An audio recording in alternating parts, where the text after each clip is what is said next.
Okay, we're ready for chapter I, which is on the eyeglasses. And here we see the power and versatility of physics as we do medical physics today, as we apply things we know about from optics to the eye system. And we'll also show you how you can estimate eyeglass prescriptions. So this class has an ingredient of problem solving, where we're going to solve the problem of correcting vision for folks that have trouble seeing far away. That's myopia, where your sight to see near. And for folks that have trouble reading a book, that's being sighted to see far, you have trouble seeing close up. So for myopia, you have trouble seeing a blackboard in class if you sit in the back of the room. And for hyperopia, you have trouble reading a book. So I hope you enjoyed this class that has some problem solving, real life problems, and shows the power of physics in the area of medical physics. And part of the material comes from a publication in the medical journals, which I found. So in part, you'll be reading a medical journal where they model the eye and put in the index of refraction for the various component parts, the cornea, aqueous humor, vitreous humor, and the eye lens, and work out the calculations that show you that the diopter value for the cornea and the eye lens and the combination is basically what we know it should be. Nice physics, medical physics. Chapter I.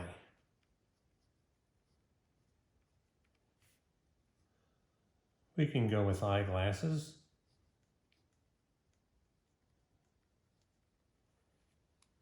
And here,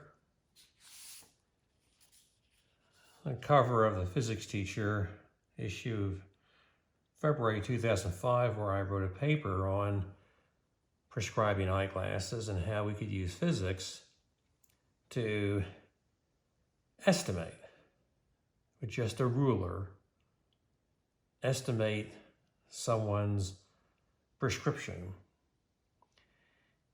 And we're going to be looking at that today.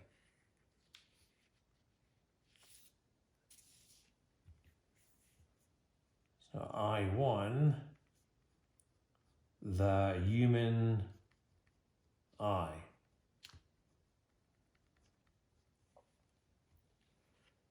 Now for the human eye, let's look at this figure here from the book.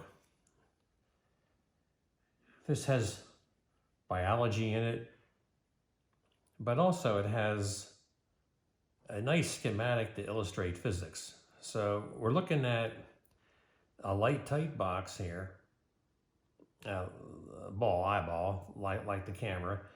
And here we have a lens system, consists of the cornea and the crystalline lens, also called the eye lens. And the light comes in from the left and focuses on the retina. The very detailed vision occurs pretty much on the axis there, and that's the fovea. And that helps to correct for off-axis aberrations where you can get distortion if you're far away from the axis. Aqueous humor, and here a vitreous humor in there. And a blind spot where the optic nerve goes off to the brain. And you have your pupil, and you have your iris. This is very nice. So here, the blind spot is very fascinating. If you look at, let's say, put your hand over your left eye, say, and then you look, say, your right eye is looking, say, at this thing here, and then if you back away from the page, that X will vanish. Or if you, take your thumb and you have your left eye covered, you move your thumb to the right, but keep looking straight ahead, and you will find that there disappears. But since the eye does have some movement, rapid movement, different tremors and things, and the brain interprets it, we don't see a hole in the universe. So if we were going to look at, say, nice comparison is with the camera. If you have the camera, and here's the eye, we can look at the concept of the light tight box for the camera, and for the eye, the eyeball. Then with the camera you have a lens, and with the eye, the lens system is the cornea and the eye lens. Now with the camera, you have the aperture, and you can think of a diaphragm that, closes down, and the aperture or the opening is in the middle. And here the diaphragm would be like the iris, and the pupil then would be in the middle. So the iris, in other words, the iris is like the diaphragm stopping down, and the pupil, the little black region in the center. And then here you would have the film. And in the old days, when they had film, they had antihilation backing, and what that was good for, the antihilation backing. It's some way that if the light should, let's say you have your film here, let's say the film has a backing, and this is the emulsion. If the light should escape through the sensitive part, you don't want it to reflect and come back.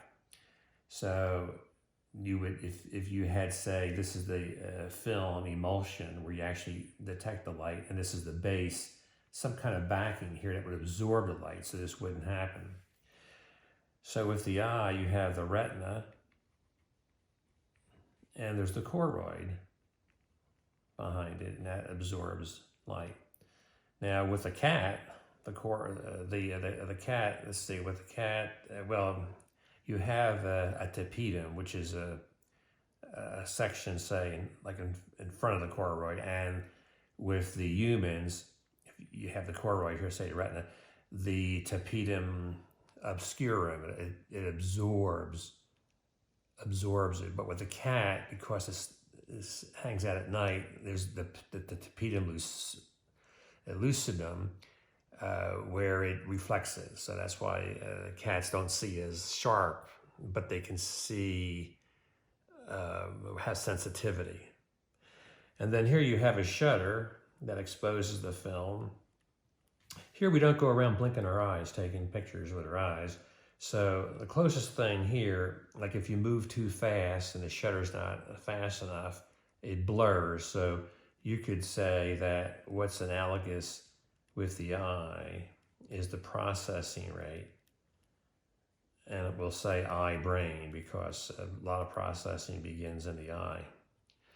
So that's the basics there. And we go on to I2, which we'll focus more on, say, in this class, and that's the eye lens system. And that's going to consist of, the cornea, and then the crystalline lens that's behind it. And sometimes we can just approximate that as a, effective lens. Like the camera might have many pieces of glass, for example, in there. We saw that before, but it acts as one converging lens that takes the light and focuses the light on the retina. Now here, most of the refraction occurs when you go from the air to the cornea.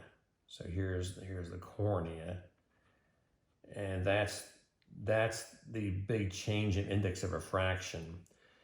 When you get inside the eye, the aqueous humor, the vitreous humor, and the eye lens index of refraction, they're closer to each other.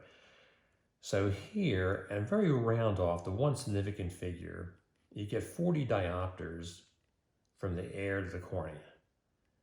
and from the cornea to the humor here, aqueous humor. So you can think of the cornea as like 40 diopters, and then the eye lens, not as much, 20.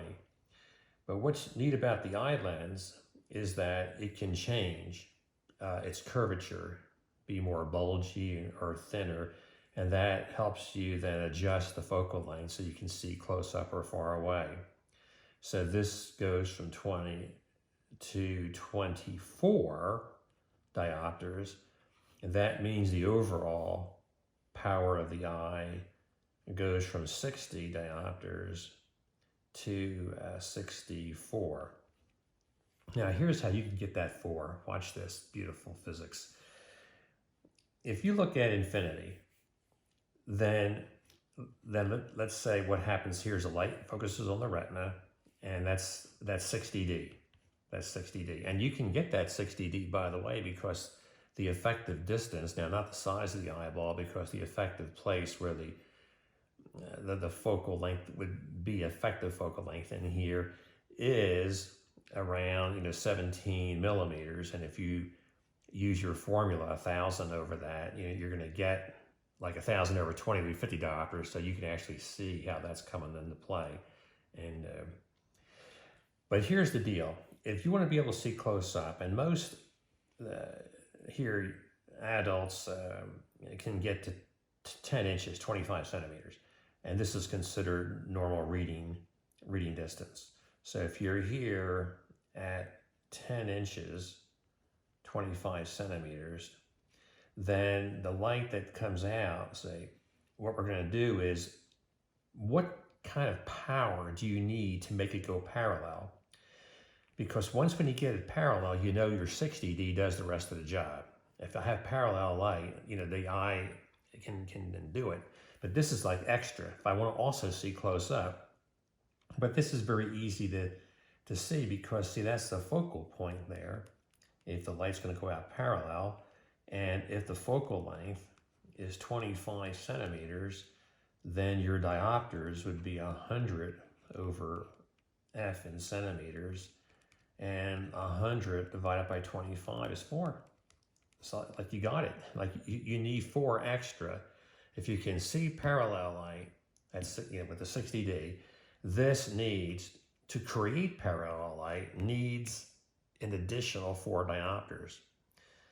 And children can go like 10 centimeters, like wow, like 10 diopters. They have an incredible range.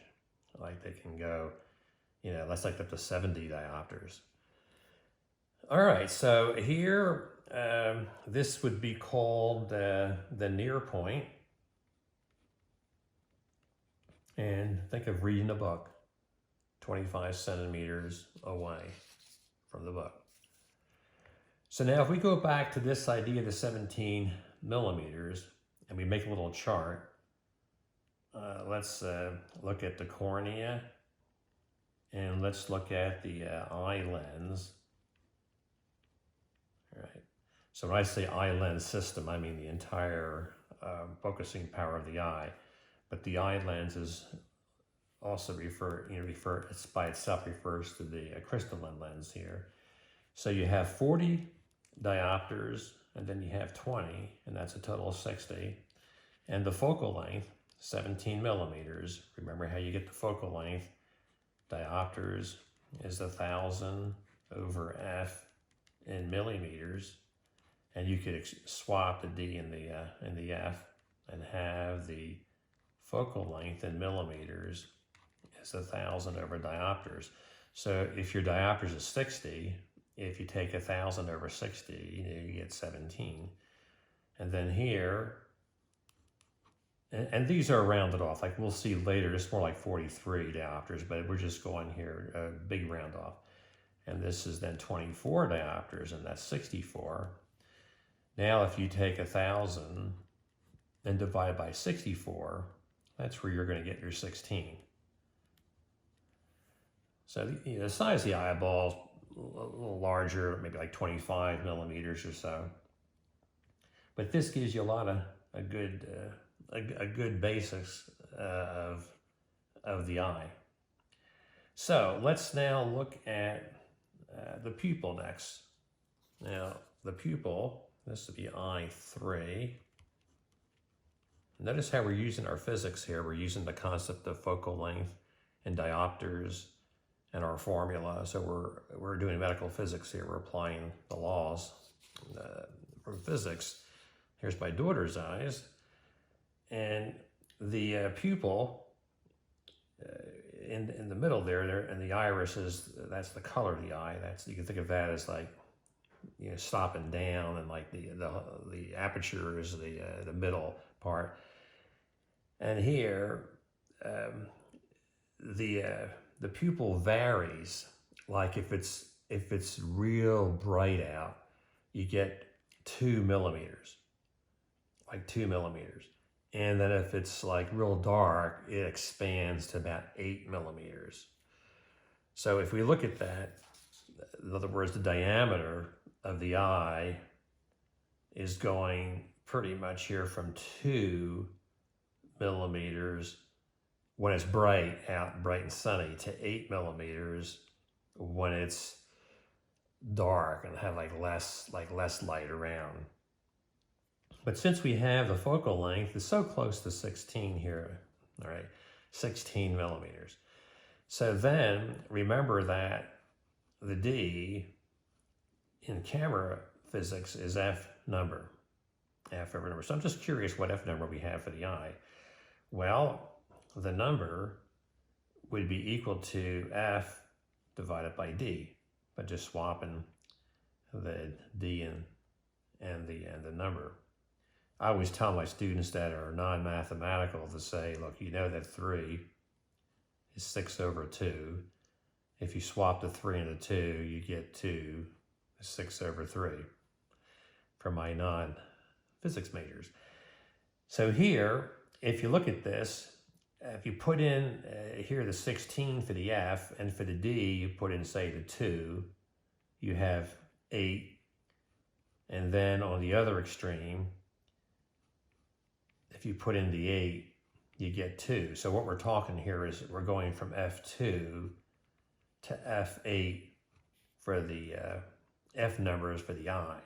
Now you remember your sequence very easily without a calculator. As a student taught me once, you put 1 and 1.4 down, then you skip, jump, double, you jump, double, double, double, skip, double, skip, double, and skip, double. So you can see that the eye has the F2 and the eye has the F8. Now remember, this is smaller on this end. Yeah, so when you have F8, remember that these openings get smaller as you go to the right. Like the F2 case here is when you have the largest diameter, 8. So that's 5 stops. That's 5 stops. The F2, because it could then go in between F2, 8, F4, F5, 6, F8. And there's no way that's enough of a difference for you to see one star at night and the brilliance of noon. That's like a lot more than, see, remember the area is a factor of 2. So if you have 2 with 5 stops, well, let's see, let's just be careful here. Let's just go ahead and say if I go 1, 2, 3, 4, actually I made 4 steps. So that's 2 to the 4th. That's only 16 times on the area. So if I have a given area, say here, and I'm gonna get larger going this way, I double, I double, I double, I double. That's doubling 4 times. That's 16. That's no way. If you have 1 star at night and the brilliance of day, it's like, oh man, like millions and millions of, I mean, the difference there in terms of the brightness. And that's because the retina changes. We have rods and cones, use rods more for night vision, and the cones, they vary the sensitivity. So here, we're gonna go to the next step, talk about the retina a little bit. By the way, it's neat here, look at the book here, we have a couple more charts. This is reminding us that if we have, here the light gathering ability is not as good when the opening is small, so you have a lot of light available. F1, you have a large opening, you gather much more light, and that would be necessary when it's dark. But look at this nocturnal animal, say F number even lower, say, because they live at night. Or let's say they hunt at night. All right, so then we go to I4, and I4 is the retina. And just a little comment about the retina. Here we have rods and cones. And the cones are for day vision. There's three kinds. Help us with color vision. You can think of, like, loosely speaking, RGB, red, green, and blue, you know, like detectors, loosely speaking. And then you have the rods, which are more peripherally distributed. And astronomers, like, will avert their vision and look a little bit to the side, looking at a star, and they can see it a little bit more clearly. Once, when I was a kid, I looked in the dark room, I could see the pillow in the dark better if I looked above the pillow. That's kind of neat. Now, it's not a biology course, so we're not going to really worry about the biology, but the retina, or the film, is in backwards. The light comes in this way, and the sensitive rods and cones are down here. So these are your receptors. Your cones are your thinner ones, and your rods are going to be your larger ones. This is from an old book, and here you could look at, for example, the sensors going to the horizontal cells that communicate with each other, and then bipolar cells, amacrine cells, and then ganglion cells off to the brain. A lot of processing going on in the eye, which leads to some neat optical illusions. Because see, what happens with this communication with horizontal cells, when there's lots of light available, the cells tell the neighbors to be less sensitive to the light. Say, hey, look, we don't have to be sensitive. There's lots of we don't have to be as sensitive because there's lots of light. That's called lateral inhibition, and that helps adjust the film, the eye sensitivity. So let's move on to I5, and that's the famous Snellen eye chart. And the famous Snellen eye chart here measures your visual acuity. And for your acuity, the way this is set up, you're supposed to be able to see the 20/20 line at 20 feet. So that's right above this red here. Then you're considered normal. If you see this line, say here, if that's the best you can do, you're supposed to see that at 50 feet. But if it has to be at 20 feet, because that's where the chart is, your vision is 20/50. And here's 2200. If you can see beyond, smaller than that one. Now, 20 feet, if you can do above average and see these others, well, that's like 2015. There's like a 2013 and a 2010 line, like super. This is like seeing twice as far away as the normal eye. Well, I published a cool little formula, which we'll look at now, that if you look at the 20, say, A line, right, at B feet. And I use this in class. I derived this formula for class. I use this formula in class, this ratio, because when we have a contest in class, the chart's not at a standard 20 feet away. So the way this works, what you do is, like, there's a three-step process. You find out the best line you can read at a certain distance, and say it's the A line, and we'll just say here, let's say it's this line, say like the A is 40, it's the best you can do.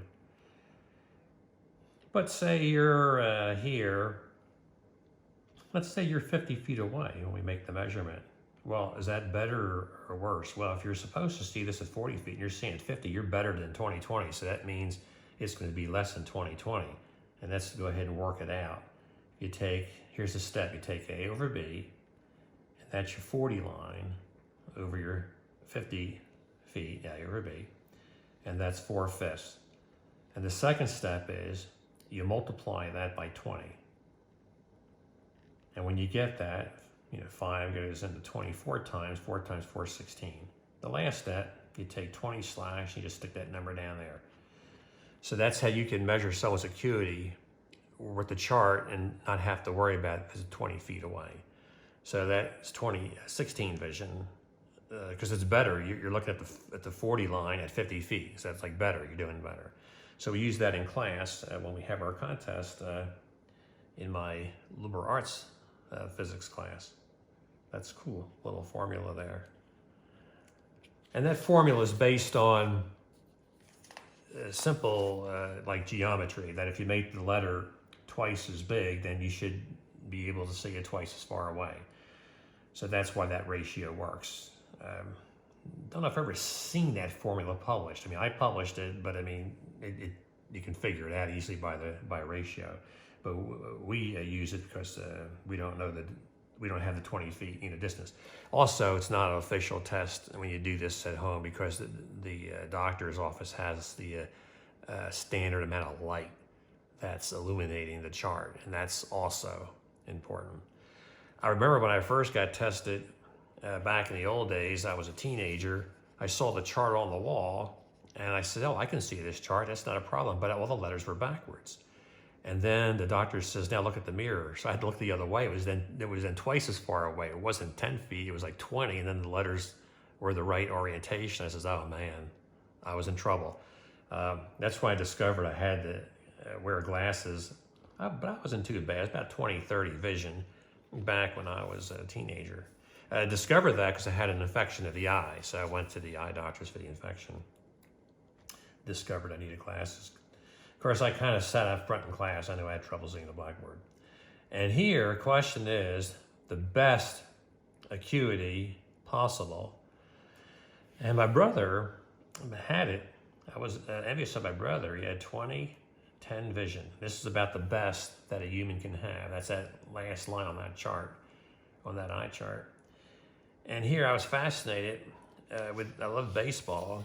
And here is Babe Ruth, a baseball star, and he had 20/200 in the left eye, considered legally blind, but his right eye was 20/10. That is amazing. And he, like famous ball player, hit like 714 home runs, and that like stayed as a record for like a generation. He also had like 60 home runs, let's see, in 1 year, and then that was broken by Roger Maris in 1960. So he had the most home runs in a season, and then most home runs in a career. And these records have been broken.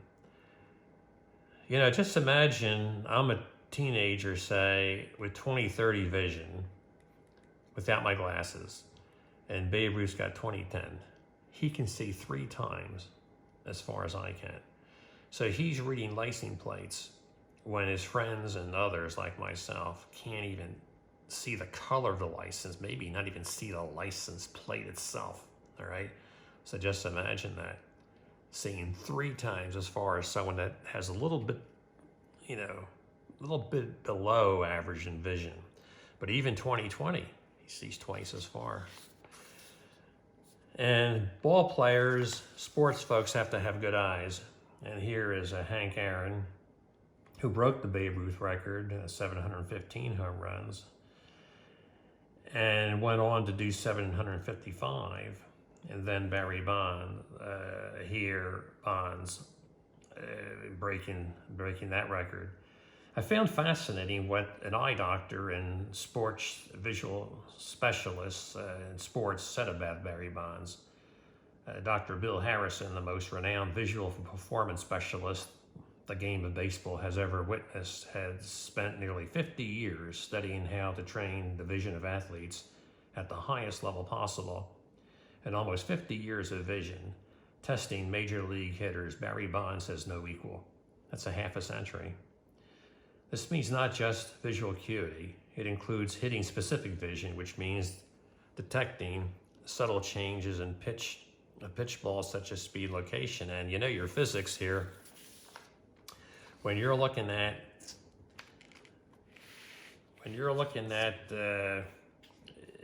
you know, in baseballs, you're talking about a fraction of a second, you know, from the mound to the plate. So, and that ball is small, and, you know, watching that ball and the speed is very impressive to be able to hit the thing. All right, so I7 is accommodation. Now, accommodation is what we already discussed, where the eye lens, the crystalline lens, changes. And here's the diagram to show you what happens. When you look at things far away, you don't have to have as much power, diopters, to focus. When you're close up, you have to have more power to focus. So here, the eye lens stretches. It gets flatter. The ciliary muscles here, the ciliary muscles relax, pulling back. The ligaments, suspensory ligaments, go taut, and then this stretches. This is more like flat, less power, less refocusing power. Then here, when you look at something close up, the ciliary muscles push in, the ligaments get loose, and you get a bulge. And the more curvature then gives you the extra 4 diopters, or if you're a kid, maybe as much as 10 diopters, to see things very, very close. Very nice. So let's look at the eyeglasses here, and let's see how we can solve the problem. So really, we're looking at medical solution to problems today, like the engineering problems we did the other class. We want to help someone see better. And here, the first case we're going to look at is myopia. Now, myopia means you're sighted to see near. Can't see far away. Have trouble reading the blackboard. This was what I had when I was a young student, and a lot of students when they're young. This is a very common situation. So what you do is you say, well, where can you see? Like, suppose the best that the eye can see is, say, here. Right, so say here's your eye. You can't see farther than that. Well, see, then what we're going to do is we're going to put a diverging lens in front of your eye, and we'll make this design so that it doesn't look like an hourglass. You know, you can always make the cut. If you cut in more on this side, then you can still have that cool curvature on the outside. And then what we'll do is we'll take, see this, and the diverging lens, when it diverges, we'll put the infinity here for you. So we'll bring the distant mountains and put it right there for you to see. So the prescription is very, very easy, because this here is the point you're going to need to work with, and say this distance that we're looking at. Now, this distance, we call this the far point, because you're trying to challenge a person to see as far away as possible. So you're saying the best I can do on the far point. Now, when I was young, for me, it was about 2 meters. 2 meters, 6 feet and closer, it was in focus, then it got blurry. So that would mean this is your focal length. That's your focal length. And because it's a diverging lens is going to solve the problem, we need to slap a minus sign on there, -2. So the diopters would be, it's 1 over f, when f is in meters, and this is then 1 over -2, and that's a negative half a diopter. That's not bad at all right? In fact, in North Carolina, when I came to North Carolina, they were so kind about the test office taking your time. I passed the test with 30 vision or so.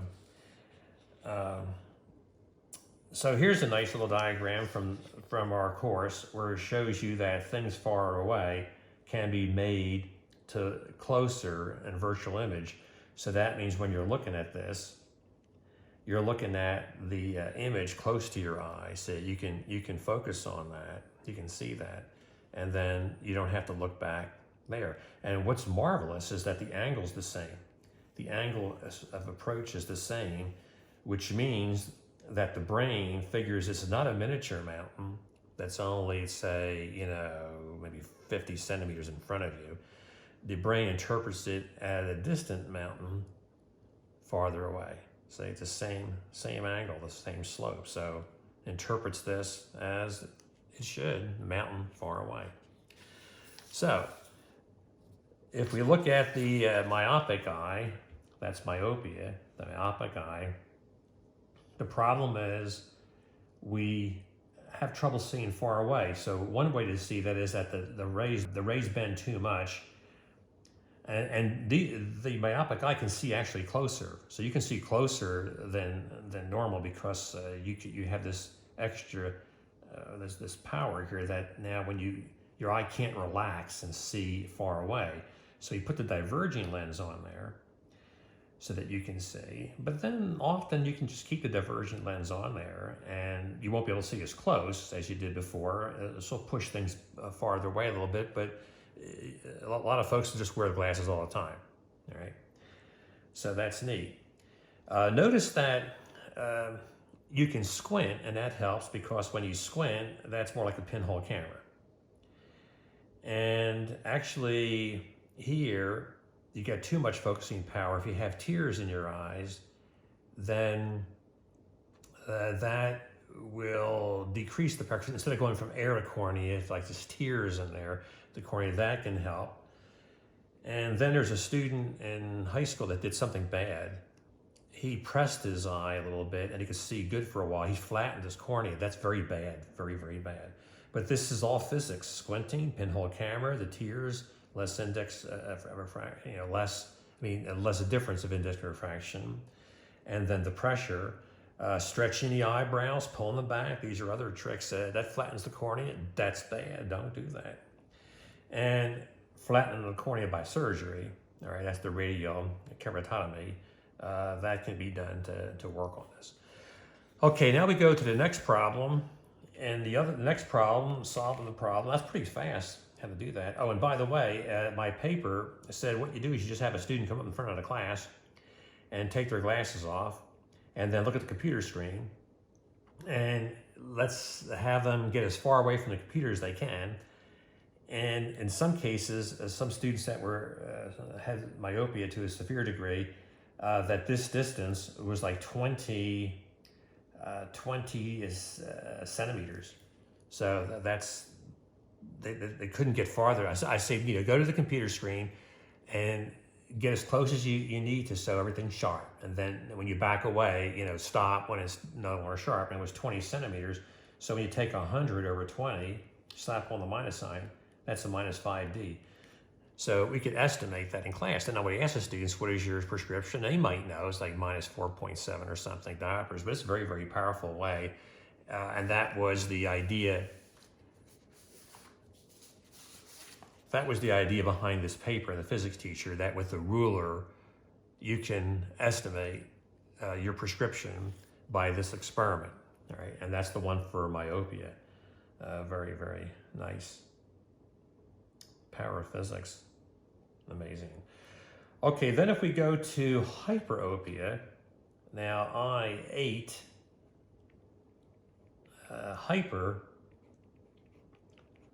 hyperopia, this is the opposite. This is having trouble reading a book. So this is common with folks as they get older. You need reading glasses, all right? So this is also called farsighted, that you're sighted to see far. So that's farsighted or farsightedness, while the myopia is nearsighted or nearsightedness. So here what we do is, I might recall my grandfather here using the magnifying glass. So here is, say, the newspaper. Here's a newspaper, and then we're going to go here, the focal point, and then here, And then this kind of a diagram where now you make it bigger. You put it back where they can see, because see, if you're farsighted, you can see far away. So you take the little newspapers, the newspaper here, and the eye, grandfather, is going to be over here. And once again, the same angle of approach, and the brain doesn't interpret the newspaper to be bigger and far away. It interprets the newspaper print to be smaller and here, where it is. All right, that is amazing. So that's how it works. And here's a ray diagram from our book, where suppose it's 100 centimeters is the closest you can get. So see, now you're testing for near point. How close can you get? What's the best you can do? Say it's 100. But I want you to see at 25. That's the reading the book, 25 centimeters. That's the 10 inches. So by this diagram, you can see if I make it so that the image is larger at where you can see it at 100 centimeters, I have the prescription. And if I just make the measurement, this is going to be about 3 diopters, 33 centimeters. But there's a neat way that you can do this very easily. Watch this.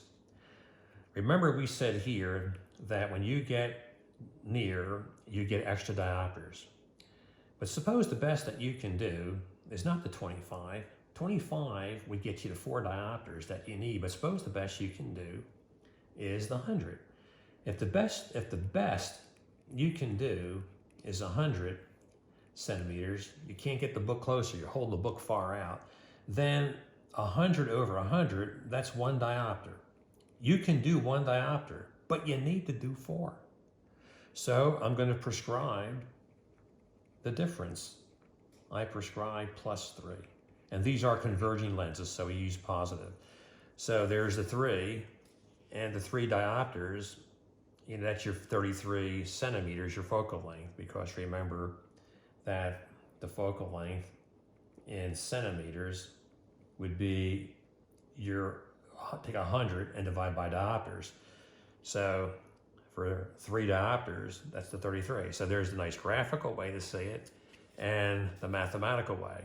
And it's important to have the sign, because that's the optician will then get you the right glasses.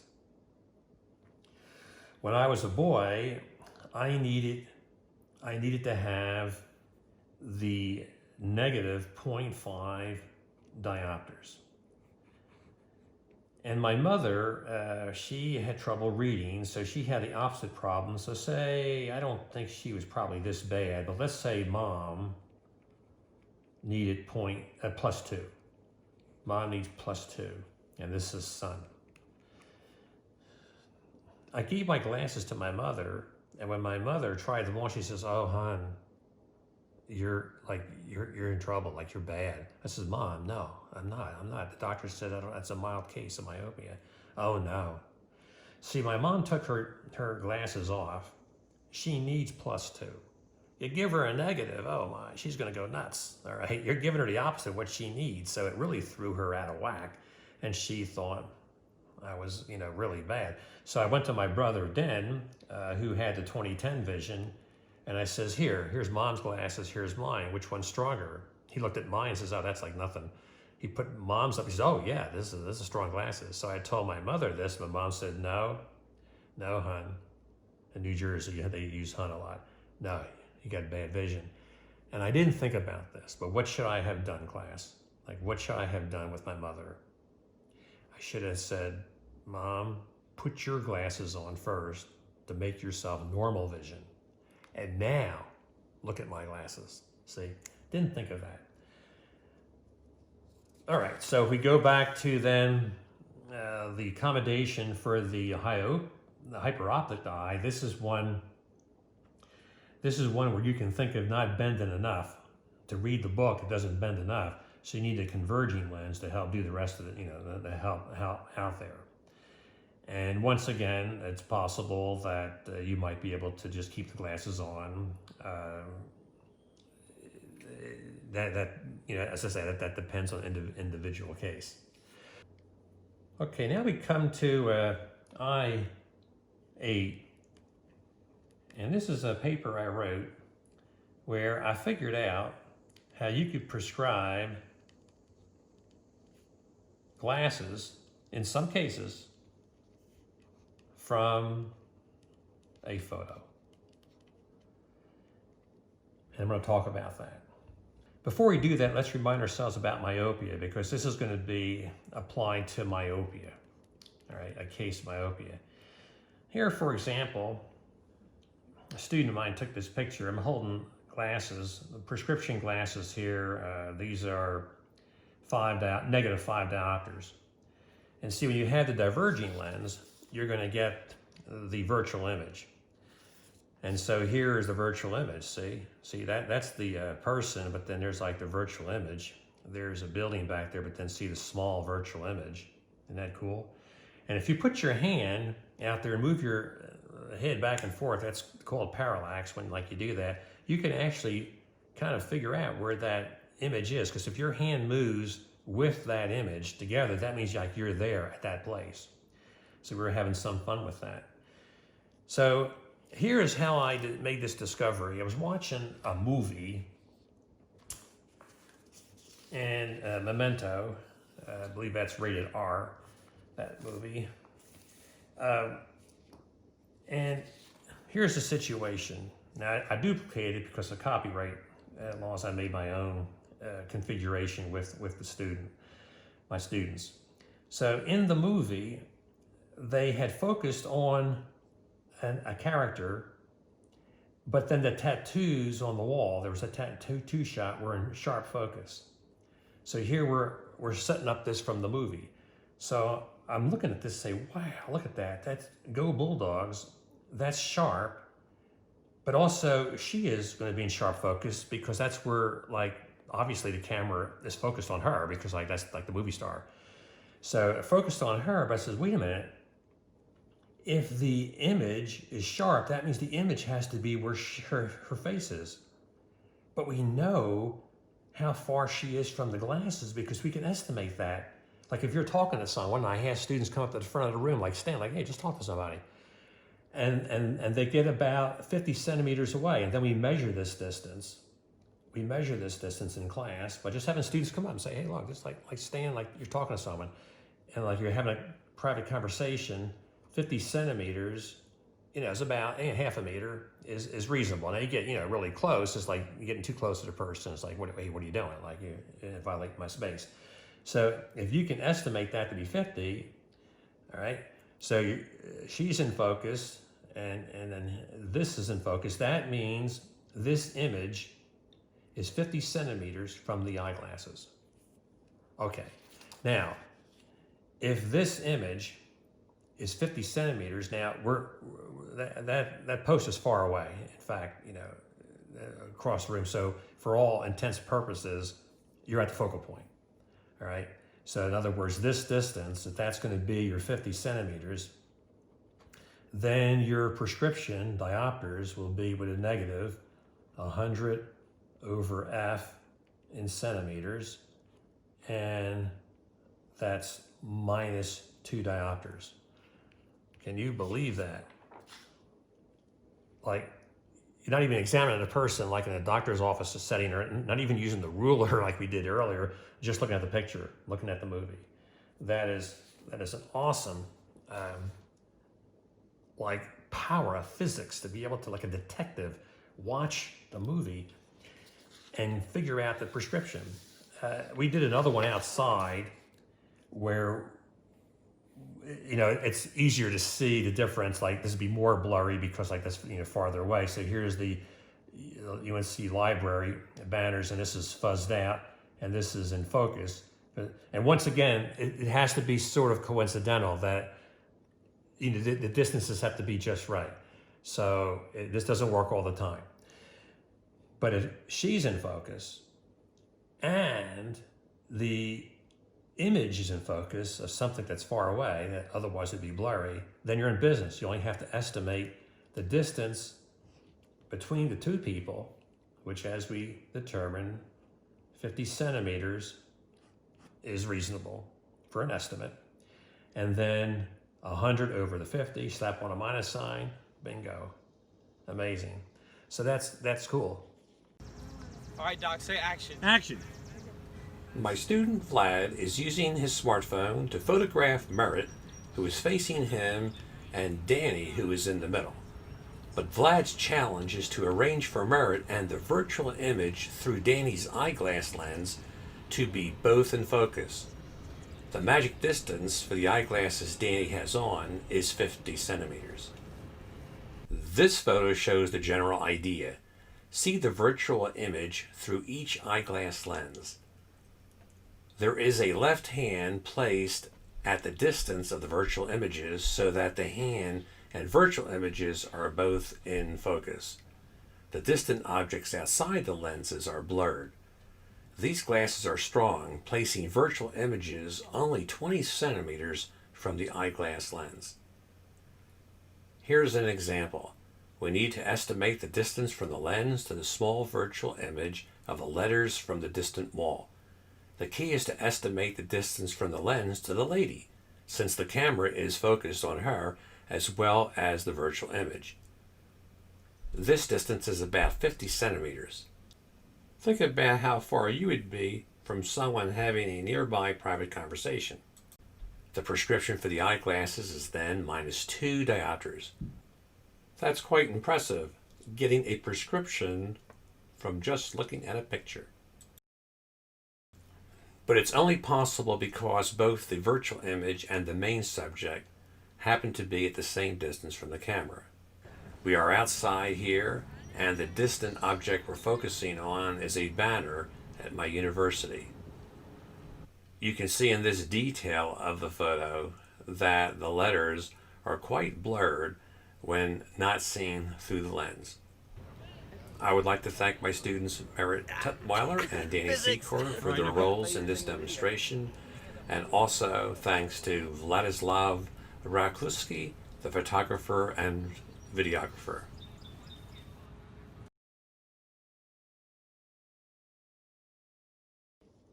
Power of physics.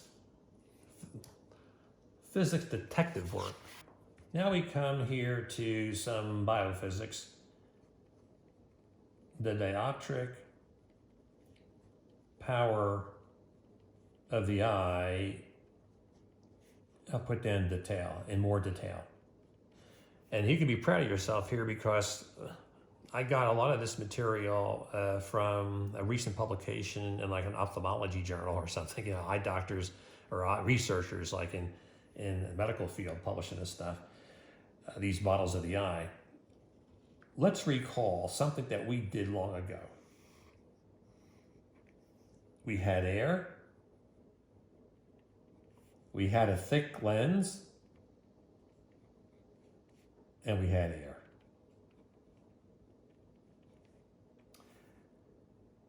And we had a radius of curvature and a radius of curvature. And we had a distance. And the formula that we derived for this was 1 over f is n minus 1, 1 over r1, so I'm just copying from earlier in our book where we did this, plus n minus 1 d over n r1 r2. Now the problem is that when you have the eye, you have air, you have the cornea, but you don't have air again. So in other words, we have here, let's say, I'm going to use the notation in the published paper. They call this the 0 index of refraction for the air. They call this then the first one for the cornea, and then they call this the second one when you go to the aqueous humor. Right. Now, do we want to go back and rederive everything again? No, we can be clever. We can be clever here and write down the correct formula. So what we're going to do is let's go ahead and go backwards a little bit. This one came from this formula, n minus 1 over r1. And then there was, I'm going to put say that you have a minus sign here. You have n minus 1 over r2. We're just kind of working this out. Plus n minus 1 d over n R1, R2. So let's go ahead and flip this second one, make this a plus sign, and have this 1 minus n over R2. And I believe that may have been the way it came out initially. And put a minus sign here to have n minus 1, 1 minus n, d, and R1, R2. Because, see, this n came from the middle n. See, that's this one here. So if I want to look at a more general case, I'm going to call that middle one n1. And that 1 came from out on the left. I'm going to subtract n 0. And this is then R1. Now when I look at this next case, this 1 came from the 1 out here. It's like the first n that appears is like the 1 to the right. See, this is n and you go back for this one. So this would be this and go back for the other one. So this is then n2 minus the n in the middle, n1. That's over R2. And then here, this first one, just copy again, n1 minus n0. And this is then n2 minus n1. And then what is this n? Well, that was one in the middle. So that would be n1. And then I have R1 and R2. And there's a d. All right, now that's amazing. All right, like we actually have here the general formula, more general formula than we did earlier, and we did it by kind of setting up the ends and how the ends were working. So Goulstrand here, years ago, started modeling the eye, and a lot of these figures are coming from the published paper I looked at. There's a couple of complications. One is that there is a layer of tear here that's very, very thin. And we're going to neglect that, go from air to cornea. But remember, if you had lots of tears in your eyes, that really messes up things. And remember, if you're nearsighted, that can actually help you see better. But in the usual situation, it's only a fine moisture, tear layer there.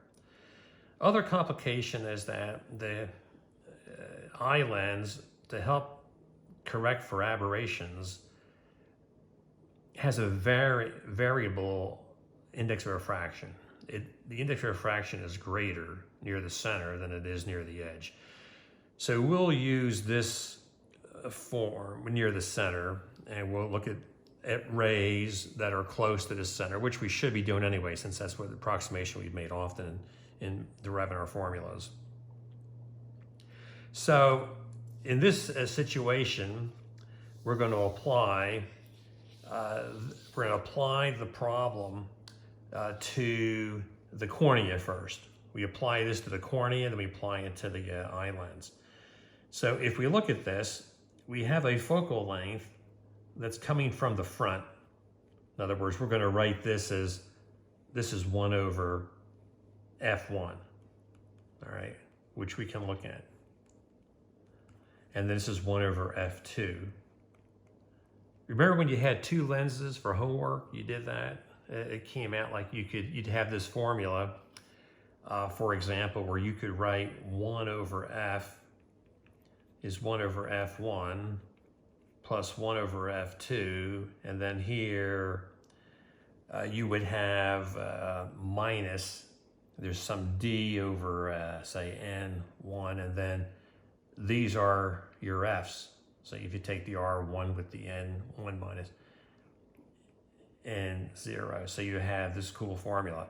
So we're going to find the focal lengths, and this is the dioptric power, by the way, 1 over f, but we're going to find it for the first surface, and then for the second surface, and then because of the thickness, we have this other piece to add in there. So this is N2 minus N1 over R2. And then you can think of the power, this equation, as the power of the first surface plus the power at the second surface minus d over n. and the product of the powers. So this is 1 over F1, and there it is again. Here, 1 over F1. And then this is 1 over F2, and here it is again, 1 over F2. And the D is hanging around, and the N1 is hanging around.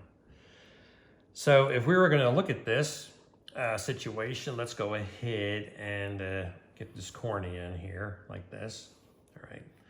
So for this cornea, we have R1 is 7.7. This is millimeters. And R2 is 6.8 millimeters. So this is coming from the model of the eye. All right. Measurements are made, you know, when they look at the eye, and in the literature, these are the values often used. And then here, the index of refraction for the cornea, 1.376.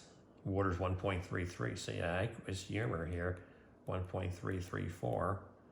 That's the aqueous humor. And we're looking at a diameter here of the cornea is very, very small here, 0.5 millimeter D, 0.5 millimeter. But see, now we have everything we need to use for the formula. We'll go ahead and do the power 1, which is the front surface. So the power of the front surface would be, N here, 1 minus N. Oh, now say, let's look at these again. This is N0. This is N1. And this is N2. So the N0 is going to be the air. The N1 is going to be the cornea. And the N2 is going to be aqueous humor. I'll put the Q there like this. So for this formula, you need N1, which is the cornea. You need to subtract NO, that's the air. And you need to divide by the radius of curvature, 1.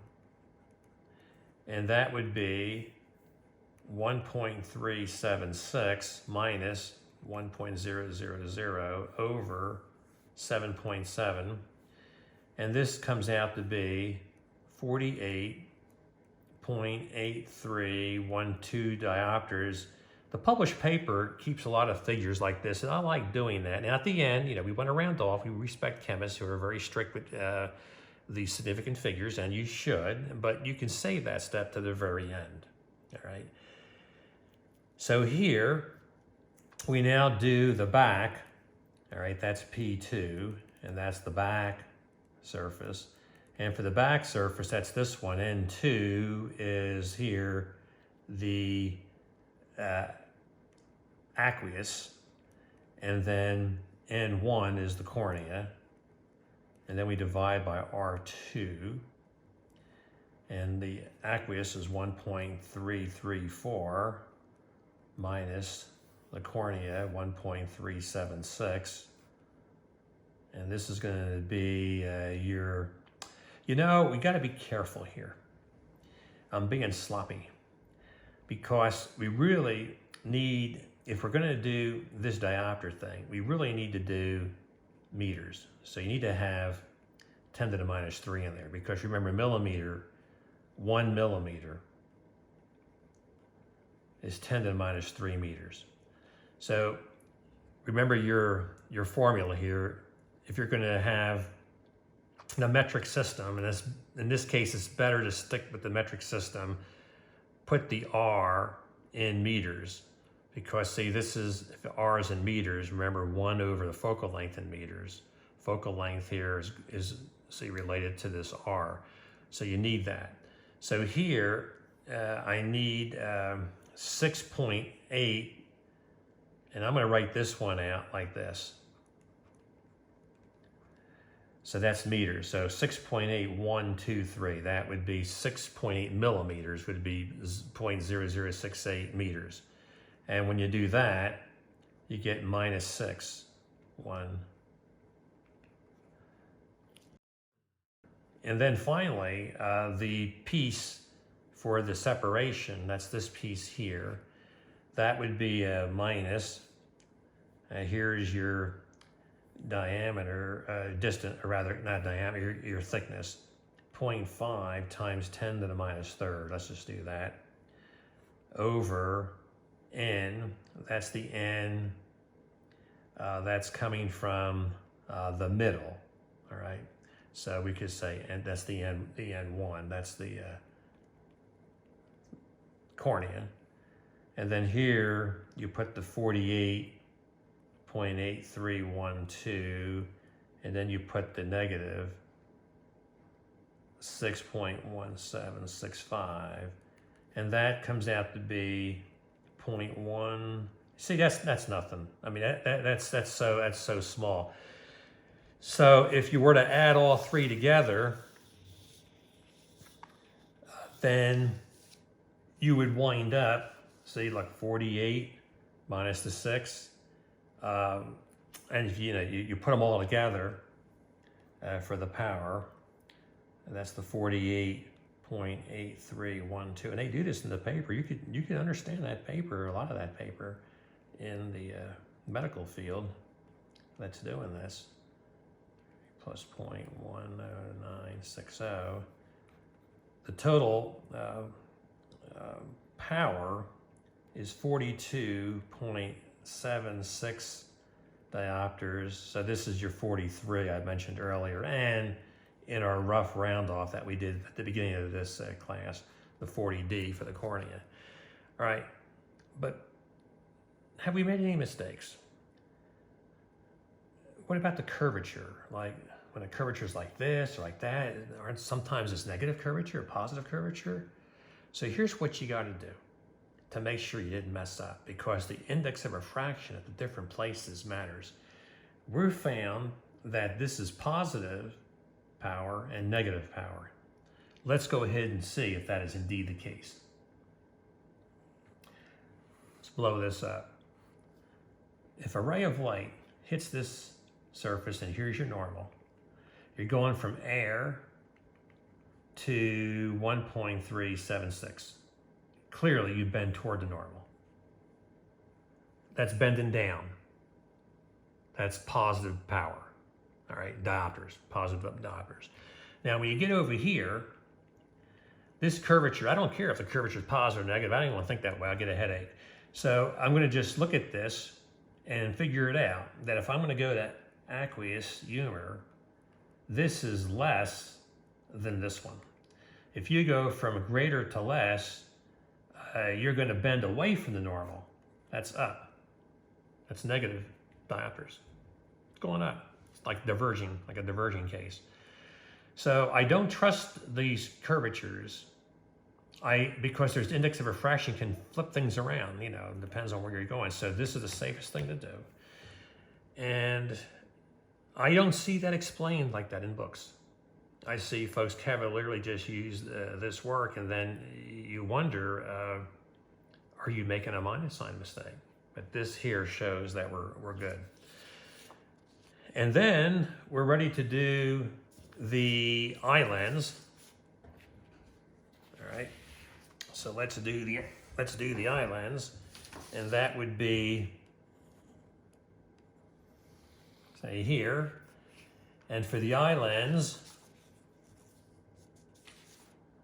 and this is in the book here, I'm just going to copy down from the book the various values for you. So here, and it's kind of neat to see here, this is the iris, and this is the pupil. Isn't that kind of nice? All right. The light comes in, and the retina is going to be to the right somewhere. Very nice. Okay, so here we have, and I'll use, let's see here. Well, we could use R1 again. We're doing another problem, R2. So R1 here is 10 millimeters. R2 is 6 millimeters. I don't care about the signs here, because I'm going to go ahead and check this out. So, if I were to check this out, in fact, I'll go ahead and check this out right now. So if we look at this and we slide up in here, we're going to go from air to something that has a higher index of refraction, sort of bending toward the normal. Okay, this is the 1.41, and this is the 1.336. All right, would be there. All right. So there's your normal. And now you're going to go from a greater to a less. You bend away from the normal, but that's down. So that's going to be positive diopters. This is positive diopters for each one. All right, so it's just nice to know that when we go in and do the calculation. So this here is going to be the 1.41. This is going to be the aqueous humor. All right, so that's the N Q. This is the N for the lens. And this is the N vitreous humor, which is the 1.336. All right, and the aqueous is 1.334. Okay, there we go. So for the front, we're going to have here the 1 over F1. We're going to have here the formula. Okay, so the formula we had before, remember that for the front, it's the middle one, which was the cornea before. So in this case, the middle one's the lens. And to the left was the air. To the left here is the aqueous humor over the R1. So this is going to be 1.41 minus 1.334 over, and 10 millimeters would be 0.01 meters. And that's going to get you 7.6. We'll put some extra digits here, diopters. So that's the front surface. Then when you want for the back surface here, that's the 1 over F2.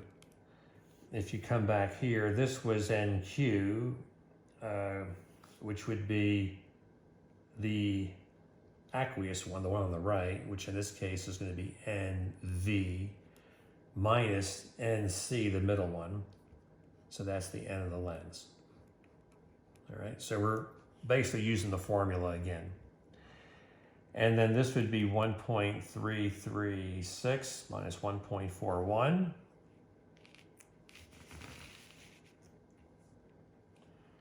And then here,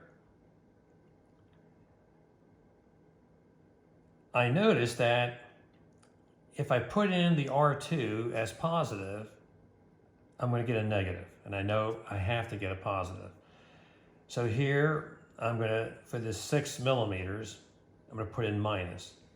Now, you know, it's fine to read in the book that this curvature here is opposite of the other curvature and the sign changes, but I'd rather not talk about positive or negative curvatures. I'd rather just know what the answer is. I know it's going to be here positive because of the ray sketch. So this is going to be then positive, the 12. And then if you do the D over the N in the center, right, the lens in the center, P1, P2, just like we did earlier before. The N1, remember when we had the 0, 1, and 2, N1 is the one in the middle. And the one in the middle is, in this case, is the eye lens, index of refraction. And the D, in this case, here we didn't have the D in there, so let's put the D in there. The D in this case is 3.6 millimeters. So 3.6 millimeters, that means this is going to be minus 0.0036, going to the meters, over the, I'm going to put, you know, the two values I got earlier, and when I multiply that out, it's not that much. See, it's a negative 0.239 diopters, not much at all. That means the net effect is pretty much just adding these two together, 7.6 and 12. And see, that's close to 20. So that's where we get the 20 diopters for the lens, and that's going to be the one that changes its curvature to get you 20 to 24. So we've basically arrived at our results, but you know, to be really careful for the combination, like this is like two lenses.